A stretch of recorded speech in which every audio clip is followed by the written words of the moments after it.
Fala galerinha, professor Jefferson aí na área mais uma vez. Como é que vocês estão, galerinha? Espero que todos estejam bem, tá? Galerinha, eu tenho alguns recados aqui para passar. Primeiramente eu gostaria de dar os parabéns aí.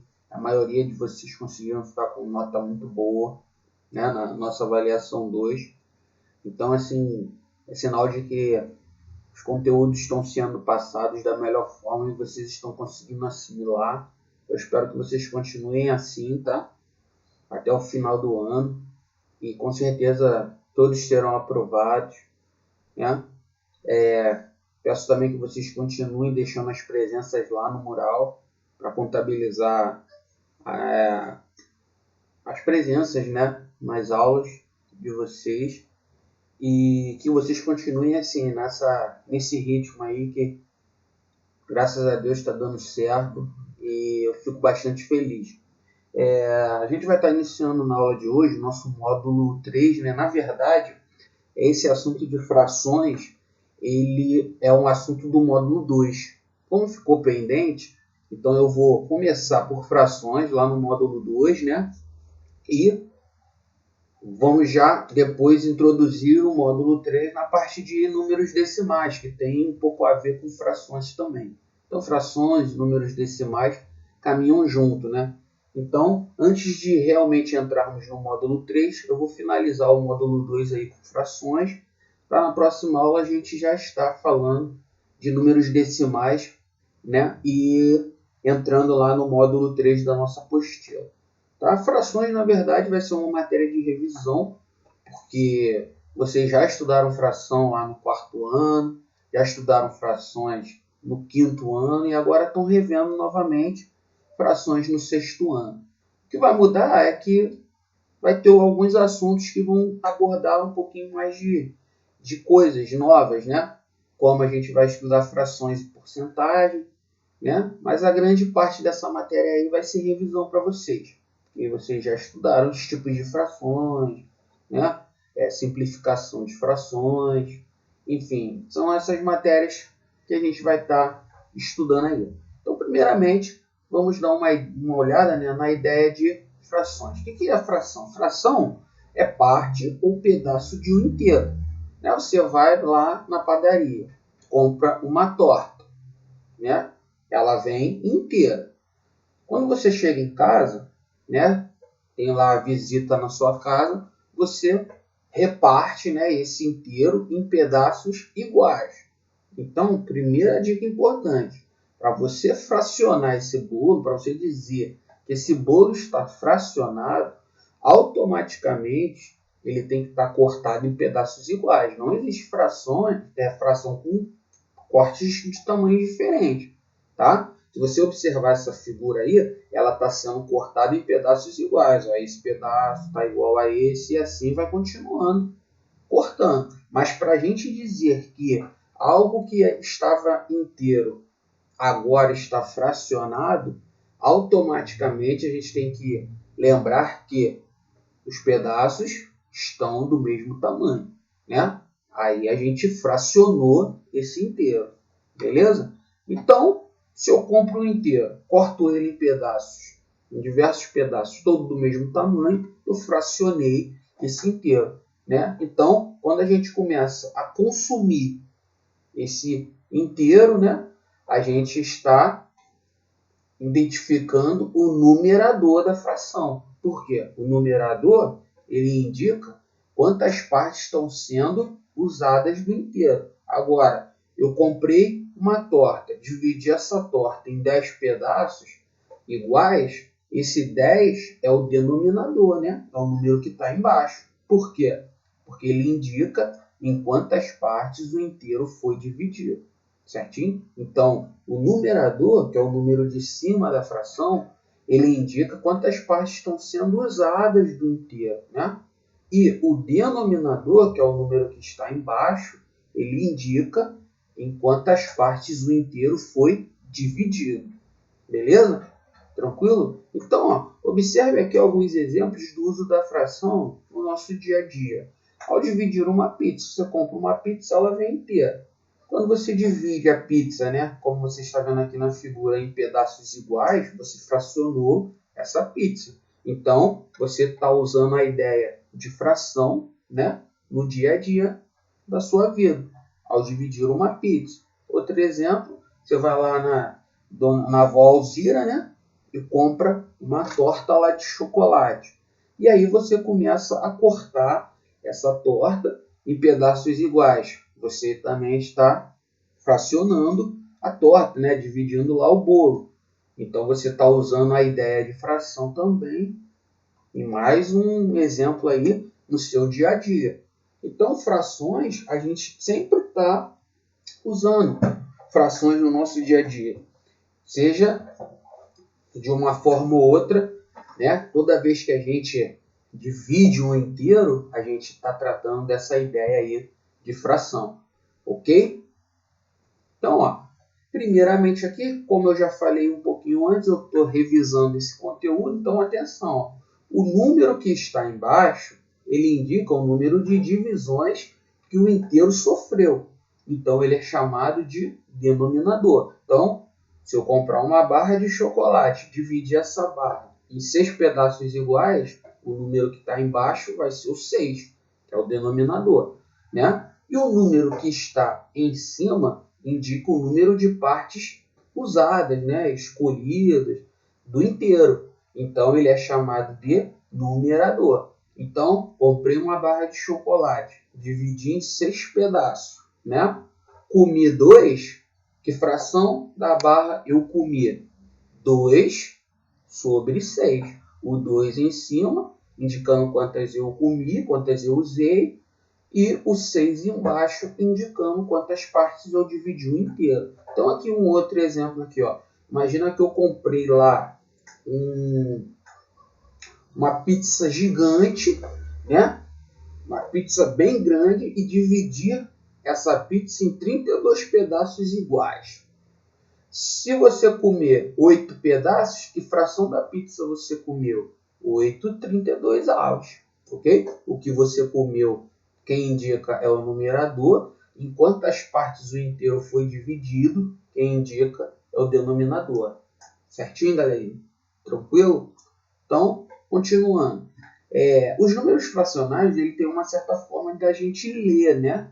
De ler cada um deles. Toda vez que a gente tiver o denominador 2, a gente fala meio, né? Quando for denominador 3, é terço, 4 é quartos, 5 é quintos, 6 é sextos, 7 é sétimo, 8 é oitavo, 9 é nono, 10 é décimo. Agora, do 11 em diante, a gente vai mudar a forma da leitura, ok? Então, aqui a gente vai usar 11 e a palavra avos depois. Então, 11 avos, 12 avos, 13 avos, 14 avos, 15 avos, 20 avos, ok? Agora, a gente só vai ter a nomenclatura diferente novamente quando tiver frações sem decimais, né? Que são aquelas que têm denominador 100, 1000, 10.000, 100.000, que aí a gente vai ler centésimo quando for denominador 100, milésimo quando for denominador 1000.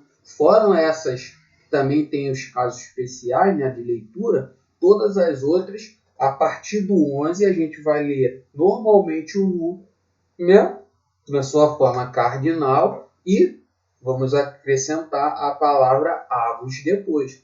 Então, se tiver lá 7 sobre 23, 7, 23 avos, ok? Tranquilo? Então, bem fácil, né? Tudo como está aqui. Revisão do que você já vem estudando aí, desde lá do 4º ano, 5º ano, e agora vendo novamente no 6º ano, ok? Então, continuando. Então, ó, a partir do número 11, dizemos o número em cardinal, olha lá, o que eu acabei de falar, seguido da palavra avos. Então, exemplos: 3 15 avos, 8 32 avos, e assim vai. Beleza? Então, tá aí a revisão na forma da leitura de uma fração. Beleza, galera? Tranquilo, né? Agora, tipos de fração. a gente tem três tipos, né? A fração ela pode ser de três tipos. Ou ela vai ser própria, ou ela vai ser imprópria, ou eu vou ter uma fração aparente. Mas, professor, me lembra aí que eu não lembro mais a diferença de cada uma delas. Então, vamos lá, tá aqui, ó. Quando uma fração é própria? Quando o numerador é menor que o denominador. Então, quando o número de cima for menor que o número de baixo, a gente tem uma fração própria, ok? Agora, quando uma fração é imprópria, é o contrário da própria. O numerador agora vai ser maior que o denominador. Então, toda vez que você tiver um número de cima maior que o número de baixo, ela é uma fração imprópria. Então, aqui, ó, 8 quintos. Ó, 8 é maior do que 5. 8 é o numerador, 5 é o denominador. O maior está em cima, imprópria. 12 nonos, também é exemplo de uma fração imprópria. 7 quartos, outro exemplo de fração imprópria. Certinho? Beleza? E, professor, agora essa aparente aí. Aparente, a gente tem que ter uma certa atenção. Fica de olho para não confundir com a imprópria. Por quê? Quando uma fração vai ser aparente, ela vai ter o numerador múltiplo do denominador. Então, você vai observar o seguinte. Observa que a fração, para ser imprópria, o maior tem que estar em cima e o menor embaixo. Na aparente, ela assim, ó, lembra a mesma coisa, o maior está em cima, tá vendo? 8 é maior do que 4, 12 é maior do que 2.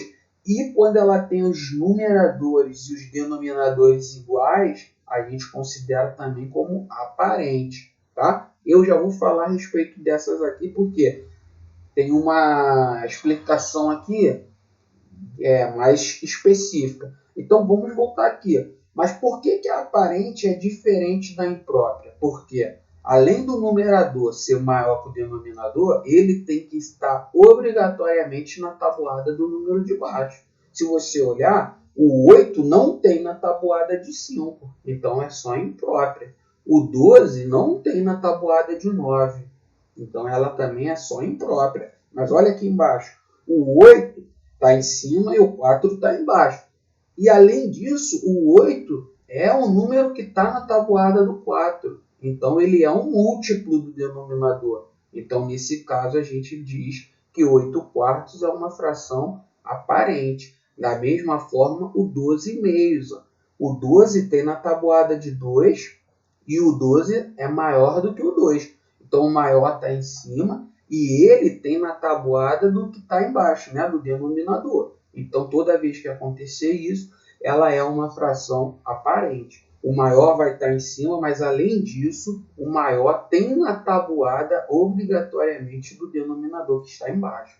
E a gente vai considerar também que as frações com numerador e denominadores iguais também é aparente. Apesar de que alguns matemáticos, né, alguns matemáticos aí que existem, eles consideram essa fração como uma fração imprópria. A gente vai seguir a linha, né, dos matemáticos que consideram a fração com numerador e denominadores iguais aparente, ok? Então, 10 décimos, aparente, 4 quartos, aparente. A gente vai seguir essa linha de pensamento, ok? Mas se vocês em algum lugar perceberem que eles estão classificando essas frações desse tipo como imprópria, é porque está seguindo a linha de uma outra forma de pensamento, tá? De outros matemáticos. Mas a gente vai seguir dentro desse slide aqui. Se tiver numerador e denominadores iguais, aparente. Beleza, galerinha? Tranquilo? Então, ó, frações equivalentes pelo próprio nome, equivalentes quer dizer coisas iguais, né? Quando duas ou mais frações têm a mesma quantidade, pega-as de um mesmo todo. Observa aqui, ó. Se comermos um pedaço de 2 que a gente dividiu a pizza, é o mesmo que a gente comer 2 pedaços se a gente dividir a pizza em 4, que é a mesma coisa que a gente comer 4 pedaços se dividir a pizza em 8 pedaços iguais. Então, o que a gente vai deduzir? Que 1/2, 2/4, 4/8 são frações equivalentes, porque representam a mesma parte, né, do inteiro que a gente tinha. Beleza? Tranquilo? E como que a gente descobre que uma fração é equivalente? Basta a gente pegar a fração e multiplicar o numerador e o denominador dela pelo mesmo número. A gente vai estar encontrando frações equivalentes. Se você observar aqui, ó, 1/2. Se eu fizer 1 vezes 2, 2.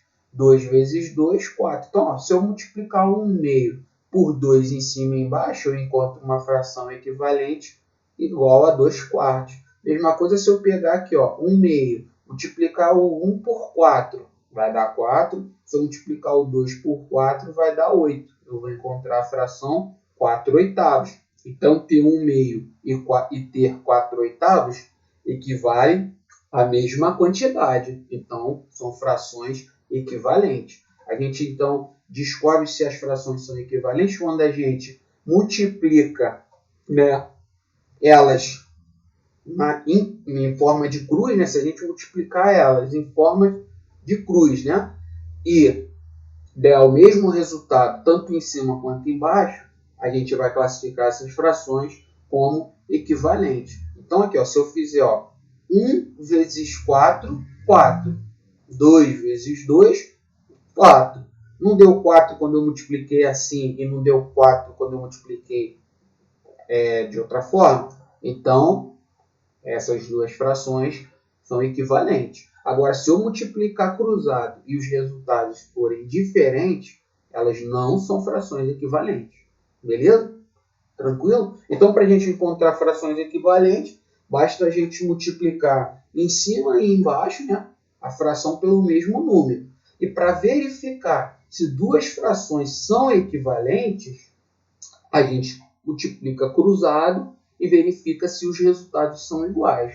Sendo o mesmo resultado, essas frações são equivalentes. Beleza? Tranquilo? Agora, o que é simplificar uma fração? Pelo próprio nome, simplificar significa ter algo mais simples, né? Para que a conta fique mais fácil de ser resolvida. Ok? Então, ó, se o divisor é o menor possível, a divisão fica mais fácil. Então, é melhor simplificar a fração. Como que a gente simplifica uma fração? A gente vai simplificar uma fração do jeito que está escrito aqui embaixo. Ó. Basta escolher um número que divide o numerador e o denominador ao mesmo tempo. Então, se para encontrar frações equivalentes a gente multiplica em cima e embaixo pelo mesmo número, para simplificar, a gente divide em cima e embaixo pelo mesmo número. Ah, professor, mas aí eu faço só uma divisão e paro? Ué, você se quiser simplificar ao máximo, você vai dividindo enquanto tiver um número que divida os dois ao mesmo tempo. Agora, o que você não pode fazer é dividir em cima por 2 e embaixo por 3. Aí você não está simplificando. Para simplificar, tem que ser dividido pelo mesmo número, em cima e embaixo. Ok, galera? Então, aqui no exemplo, ó, 16/24. Simplifiquei por 2, ó, deu 8/12. Que podia de novo ser simplificado, mas ele parou aqui. Agora, se eu pedir para você simplificar ao máximo, você tem que simplificar até não dar mais. E aí, quando você simplifica uma fração ao máximo, até não dar mais, né, até ela não ter mais como ser simplificada, você encontra uma fração que é chamada de fração irredutível. Então, quando a gente pega uma fração que não dá mais para simplificar, a gente acabou de encontrar a fração irredutível. Ela não admite mais simplificação. Aí eu posso dizer que 8/12 é uma fração irredutível? Não, por quê? Porque tanto o 8 quanto o 12, existem números que dividem eles ao mesmo tempo.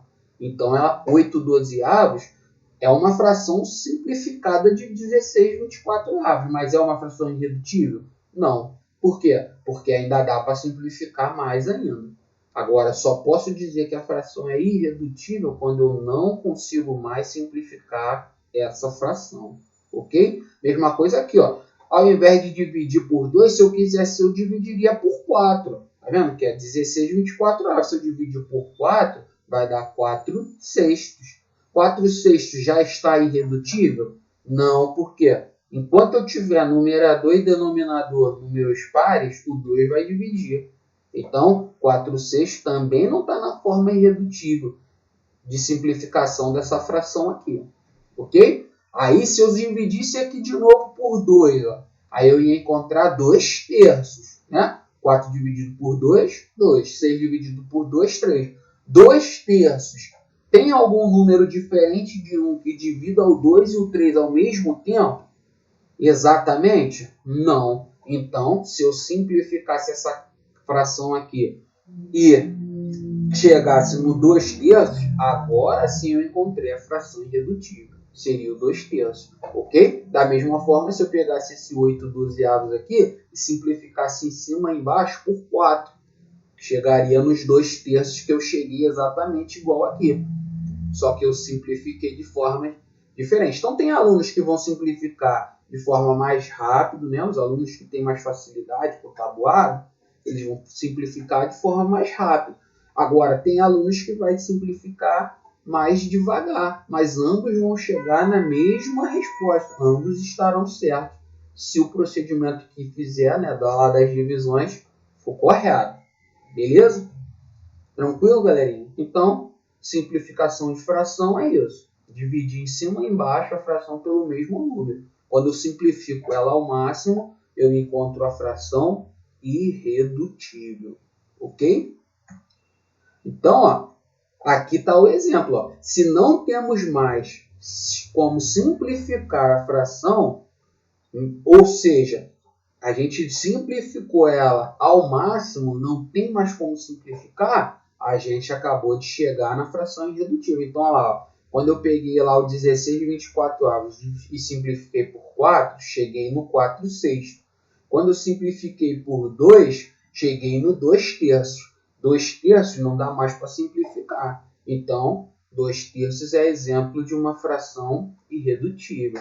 Outro exemplo, 7 15avos. Tem algum número que divida o 7 e o 15 ao mesmo tempo? Não tem. Sem ser o 1, o 1 divide, mas se eu dividir por 1 não vai alterar. Então, tem outro número sem ser o 1 que divida o 7 e o 15 ao mesmo tempo? Não tem, professor. Então, 7 15avos também é exemplo de fração irredutível. Beleza, galerinha? Então, galerinha, nesse slide aqui a gente finaliza essa primeira etapa aí de revisão sobre frações, né? Agora a gente vai falar um pouquinho de frações e porcentagem. Frações e porcentagem é porque toda a porcentagem ela pode ser escrita em forma de fração.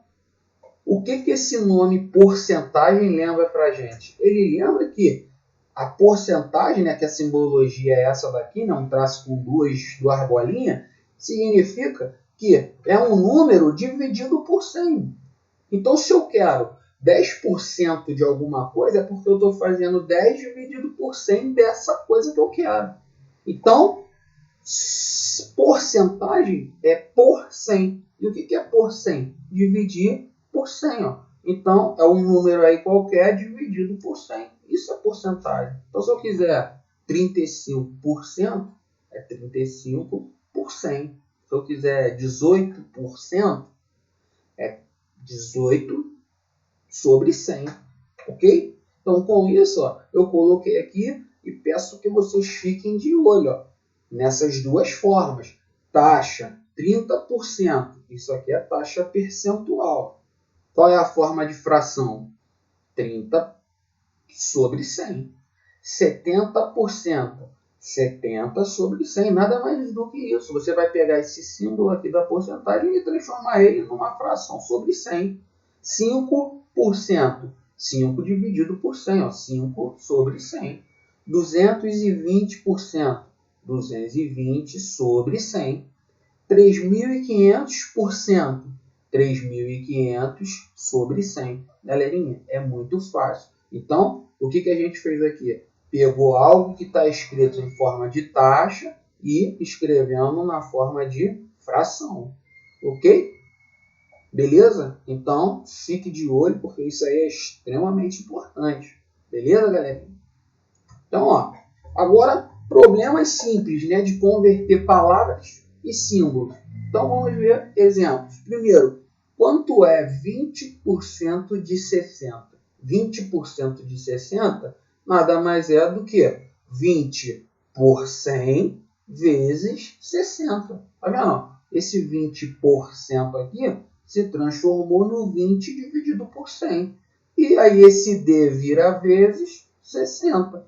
Cortei, ó, esse zero aqui com um aqui embaixo e esse zero aqui do 60 com esse. Quando eu multiplico o que sobra, ó, 2 vezes 6, 12, sobre 1. Não precisa botar o 1 embaixo, então 20% de 60 é igual a 12. Então, se eu disser assim, comprei 60 laranjas na feira e usei 20% para fazer um suco. Quantas laranjas eu usei? Eu estou dizendo que eu usei 12 laranjas do meu total. Quantas sobraram? Ah, sobraram 48, porque 60 menos 12, 48 laranjas sobraram do total que eu comprei. Ok? Outro exemplo. Quanto é 45% de 120? Então, esse 45% vai virar 45 sobre 100. Esse D aqui vai virar o pontinho aqui, que é o vezes 120. Então, antes de multiplicar para não ficar com um número muito grande, o que a gente poderia fazer? Cortar esse zero aqui com esse zero aqui.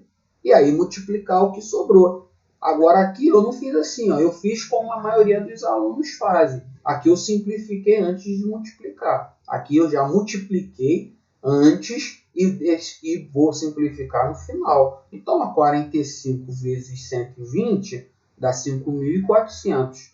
E o 100 vezes o 1 que está aqui dá 100. Agora, ó, 2 zeros em cima com 2 zeros embaixo, eu cortei os dois de cima com os dois de baixo. E aí sobrou o quê? 54 sobre 1, que é igual a 54. Então, se eu vou calcular 45% de 120, é equivalente a 54. Beleza, galerinha? Então, isso daí é frações com porcentagem. Né? Então, você está vendo que toda porcentagem, né, toda taxa percentual pode ser escrita em forma de fração, cujo denominador vai ser sempre o 100, porque porcento é por 100. Ok, galerinha? Tranquilinho? Espero que vocês tenham entendido aí, tá? E aí, eu peço que vocês façam esses exercícios aí na apostila, lá no módulo 2, que são os exercícios que envolvem esses assuntos aí, que eu relembrei aí, né? Mais esse assunto de frações e porcentagem. Parece muita coisa, mas são exercícios bem fáceis, exercícios rápidos, que vocês não vão gastar aí 10, 20 minutos para estar resolvendo, tá bom? E aí na próxima aula a gente faz a correção deles e continua aí com o assunto de números decimais, que aí já é o módulo 3 da nossa apostila, tá bom? Então, galerinha, eu peço aí que vocês revejam essa aula, caso tenha ficado com alguma dúvida, refaçam aí as contas que eu fiz como exemplo e tente fazer aí esses exercícios para estar treinando já para a nossa próxima avaliação, tá bom? E deixo aqui um forte abraço e um beijo aí no coração de cada um de vocês. Tchau, tchau, galerinha. Até mais.